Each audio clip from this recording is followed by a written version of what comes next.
Hello again, this is Dr. Jimmy, apparently lurking in the dark. Well, actually, it's not quite as dark as it looks. Let's see, do that, that makes it get a little brighter. It's just that it's so bright outside that I'm lost in the contrast and the shadow here. Oh well. Anyway, this will be the 16th video in my series on the history of Halloween Horror Nights 19, ripped from the silver screen, from the year 2009. And having completed in my previous videos describing all 8 haunted houses for the event, I will now proceed to start in on the scare zones. But first, there was one little tidbit about the 8th house, the spawning, that I didn't quite mention. I had mentioned the creatures were called Skelders. I had mentioned that it was an homage to the X-Files. I didn't actually, however, explain what really is quite obvious, that the name Skelder, of course, is taken from the names of the lead characters on the X-Files. Special Agent Fox Mulder and Special Agent Dana Scully, combining their names into Skelder, just like you have in fan fiction when you, well, let's not go there. But anyway, in fact, you don't really need to go there because they have had a romance on the program. They even have a son. That's another story for another time. So indeed, having finished that little tidbit of trivia, to proceed with the scare zones of the event of Halloween Horror Nights 19. There were 6 scare zones, at least that's what it says in the brochure. 6 scare zones officially presented here on its lovely map. Oh my. Yes, this is a map of what the event was like back in those days. The scare zones marked in yellow on the map. So let us proceed. The first scare zone then, as you enter the park, and if you were the sort of person who goes straight up the front of the park, going right up the Plaza of the Stars in the production central area, there, located from about the beginning of where, at that time, of course, it would have been the Shrek attraction on the right-hand side, and on the left, I believe, Jimmy Neutron. And today, of course, Despicable Me, but back then, Jimmy Neutron. And then going up about a block on that street and stopping right after the merchandise shop on the left, and on the right, where the Shrek ends, just that little strip there, not going past the entrance to Rip Ride Rockit, not going up past the Monsters Cafe, of course. Just that little strip is where they had the first scare zone, which was called Containment. Containment. The idea behind this scare zone is that there has been a leak of some hazardous chemical agent, perhaps a secret military weapon of some sort, that somehow has been leaked into the environment and is causing havoc with the population. It is the form of a sort of noxious chemical gas, forming a cloud of horrible mist or fog rolling through the area, and they very neatly set up a sort of archway to create a sort of tunnel effect as you went through there. So it was like you're going into a tunnel filled with this ghastly fog, and lurking in the fog, of course, were those people who had been contaminated by this noxious agent, causing heinous mutations, transforming the flesh melting off their face, horrible, grotesque, and of course also not only caused these terrible deformities, but also affecting their very minds, causing them to become unbalanced and unhinged and violent and hostile to the normal people like you and me. Well, relatively normal. And so you go through there and they're lurching out of the fog. Horrible things lurching out of this fog, you see. And there were also, of course, some military personnel wearing containment suits to prevent them from becoming contaminated themselves with firearms and weaponry, supposedly to control these creatures. But and perhaps even you and I, because now that we're exposed, we're potential hostiles, aren't we? Of course, some of the containment suits got ripped or something, and exposing them to the contaminant themselves, making them all that more dangerous because they're armed. Oh my goodness. And at night, the scare zone was even more effective because all that fog, tons and tons of fog. It was very hard to see as you walk through there, and you don't know what's going to come lurching out of the fog. But at night, it's even more hard to see, and they wonderfully lit it all up with some nice green lighting, so that the fog appeared to be a green, glowing mist of doom. This noxious chemical gas or fog, all green and glowing as it rose through the area. Petting the evil cat who is just off camera, hoping she doesn't do anything naughty like she did before. She demands attention. If I don't give her attention, she starts getting up to her silly tricks. Yes, you silly cat. Getting cat hair all over me. Alright, getting back to the scare zone. So, now they had another aspect to this zone, a continuation of something they had tried the year before. If you recall, in 2008, where Path of the Wicked was in this very spot, there'd been a great tower where the Wicked Witch would heckle the guests below her. But in the very same spot, more or less, where that tower had been, there was now an elevated platform with a military vehicle, and on the flatbed of the vehicle was a military member, probably an NCO or perhaps an officer. I don't quite know. I didn't really get close enough to read the insignia on his uniform, but he's there with a megaphone informing. There was a slight cat sighting as she jumped down, just for those who are interested in cat. But getting on to it, megaphone telling what supposed to be warning us off from entering this highly hazardous area. But in actuality, he tended to mock, things like the wardrobe choices of the guests and whatever, and egging on the scare actors to go after them. Oh, that's a good one, get him, that sort of thing. So that's what was going on, following up with the ideas they had with the witch and the caterpillar in Asylum in Wonderland the year before, that sort of heckler. So that's all great fun. So that was the scare zone. Now, the scare zones, most of the scare zones were not directly connected to an intellectual property. There were a couple that were, but all of them, nevertheless, were inspired by films one way or another. According to J. Michael Roddy, this scare zone, Containment, I think it was called, double check on that, yes, was based on, or inspired by, I should say, John Carpenter's classic 1980 film, The Fog. Of course, the only aspect of the fog that was in the scare zone was the whole visual image of glowing, sinister fog rolling through the streets with something nasty inside it. It had nothing to do with the supernatural leper sailors, angry spirits that were in the movie at all. Obviously, it was changed from that sort of gothic thing to a sort of science fiction, catastrophe, disaster type of film. So it wasn't really, except for the visual imagery of fog itself. The second scare zone was located in the New York Street area. Again, a very limited portion of New York Street area, from the Twister entrance area, where, of course, there was an entrance for a haunted house, along past where the Q area began for Frankenstein, Creation of the Damned. So it's right by the entrances to Dracula and Frankenstein. Across the front of Gramercy Park, going past the Macy's building, and then reaching the very beginning of the next block, right by the entrance to Finnegan's, but not going past that at all, because they don't want to in any way impede those guests who might be enjoying the ride Revenge of the Mummy. Or is it the Mummy's Revenge? Whatever it's called, they didn't want anyone blocking off the queue entranceways for that attraction.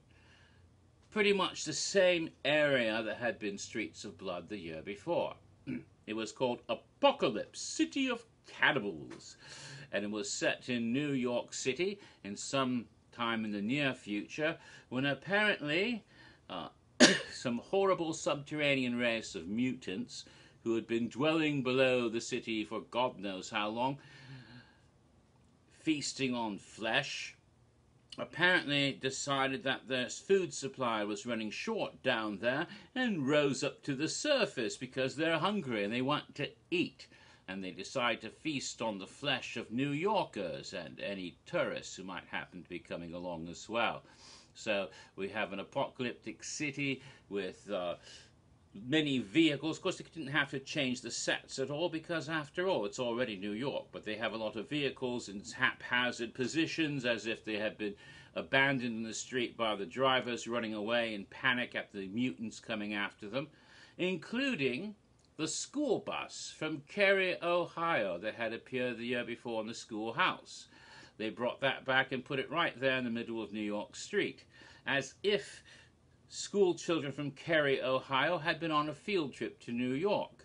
Which leads me to this thing: because of the appearance in this scare zone and subsequent appearances in some other scare zones over the years, if there are any Cary, Ohio school buses arriving in your town with kids on a field trip, get the hell out of town. They just have the worst luck, and when they arrive, it's usually on the verge of an apocalypse of some sort. Okay? Don't stake around if you have Cary, Ohio kids visiting. Obviously, something really bad is about to happen. Just like never invite Jessica Fletcher over for dinner or someone's going to be murdered. Little bit of advice. All right, now where was I? Oh, yes. So you have that. You have, like, I think there was a fire hydrant that was spurting water out, and there might have been some set dressing to make things look dilapidated or falling apart a little bit here and there from the attack of the mutants. And mainly you had characters in the street who were panicking New York people, like a businessman with a briefcase or a lady or whatever, trying to get away from the cannibalistic mutants who had, of course, emerged. The primary characters, of course, were those wonderful cannibals themselves. All rather, how do I put this?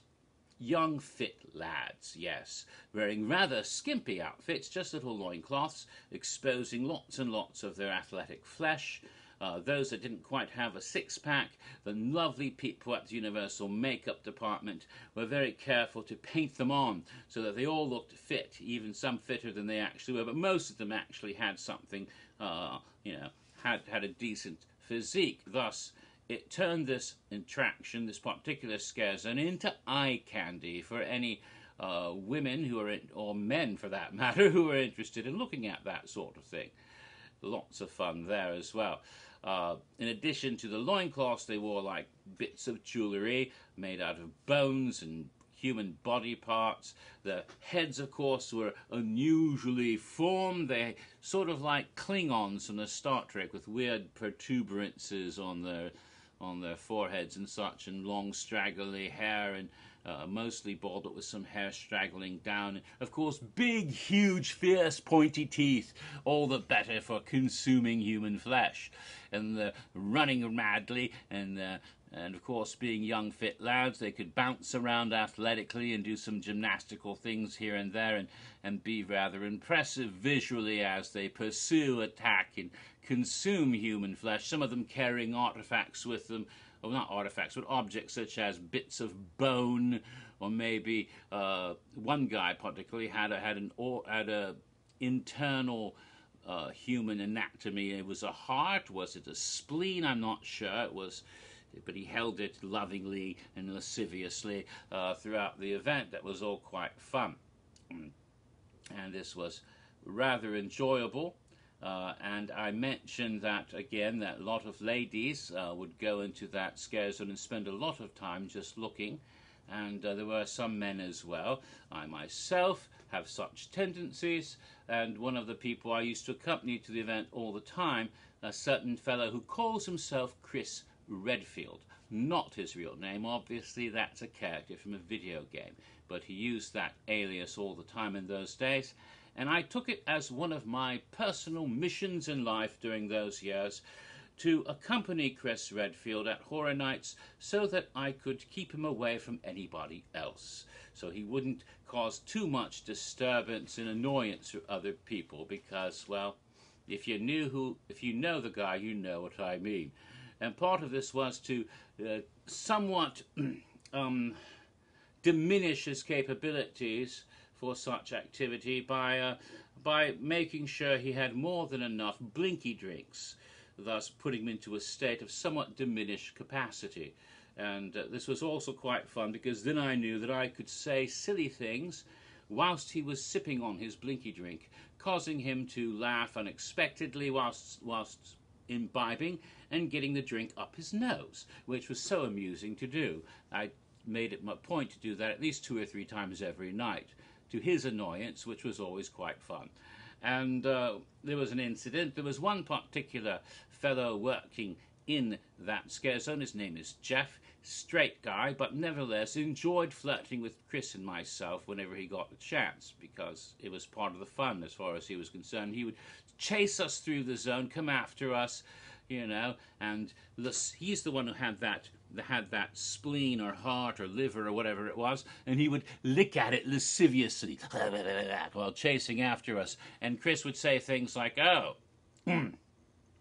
he's licking his organ again," making a naughty joke, in which I replied, "Oh, come, Chris, if you could lick your organ, you'd never leave the house." Blinky drink up the nose. Mission accomplished. Yes, wonderful. So, now, again, this zone was an original scare zone, but it was, according to Michael Roddy, inspired by the reboot, the remake of The Time Machine. Not the original film from the 50s, but the one from, I think, 2002, with, what's his name, Guy something, Australian actor in the movie. Not Hugo Weaving, but the other one. Don't remember, but that's not important. What's important, and Orlando Jones as a sort of hologram in a library. Interesting movie, but they inspired from the look of the Morlocks in that movie. So the look of these mutants was obviously a bit of an homage to the way the Morlocks appeared in that Time Machine movie. Okay? Now, the third scare zone was located in Shrek Alley. That's that nifty little passageway, that little path that goes from the Monsters Cafe and Shrek down through all the way to the top of Hollywood Boulevard, to where Mel's Drive-In is located, in the what's called the Regent's Park, which is actually a smoking area by the lagoon. At that time in 2009, it would passed on the left-hand side. If you're going that way from towards Hollywood, it would go past a very large building that had not been in use for many years. Officially Soundstage 44, but most people refer to it as the Hercules Xena building, because there had been a Hercules Xena attraction in that before they shut it down. Prior to that, Murder, She Wrote. Building that was not in use and would eventually get demolished. And now, today, the Transformers attraction is there. When the time that was built, Transformers, they haven't been using this area for scare zones anymore, and last year they used it for a queue area. But back in 2009, they were still using it for scare zones. And so that little strip was a scare zone. It was called War of the Living Dead. A rather nifty idea, combining some classic movie genres, such as the zombie apocalypse film with the old World War II war movie type film. So you've got both of that combined. The idea here was that on a Pacific island somewhere, and why a Pacific island, I'm not quite certain, but during the Second World War, a unit of American soldiers and a unit of German soldiers apparently killed each other off completely, and then just kept on fighting, not letting something like their physical death stopping their conflict. And so we have zombies. We have American GI zombies fighting against dirty Nazi rat German zombies somewhere in the Pacific. Although, to be frank, the sets there didn't really look like a location Pacific. That could have just as easily been in some village or town somewhere in Europe. But for some reason, in the backstory, they placed all of this in the Pacific Islands. And I think it had something to do with something I'll be touching on momentarily. But it was very, very neatly done with these GIs very good makeups for the zombie makeups, but also, and one of the more inventive and clever zombie scare zones they've ever done. Much better than all the endless Walking Dead repetition we have nowadays. That was, you know, they did zombies, but with some imagination and creativity. And American GIs with very good uniforms recreating the style. Some of them having, you know, photographs of their girlfriends in the little strap that goes around their helmet, for example. The Germans with their Nazi helmets, the characteristic sinister-looking black helmets that they wear in their uniforms, led by a commanding, I suppose, SS Wehrmacht officer, very impressive with his black jack boots and his long coat and his, you know, nifty black cap with the skull and crossbones on it, but with a hideous, really striking zombie face. A very powerful character. But even though such a character should have had a Nazi armband, wasn't wearing one. In fact, there were no swastikas on the uniforms of any of the German zombie scare actors. And I think perhaps they were afraid that the sight of a swastika might offend some of the guests. And I'll get to that, but I've now reached a point where I have to stop this video and continue in part 17.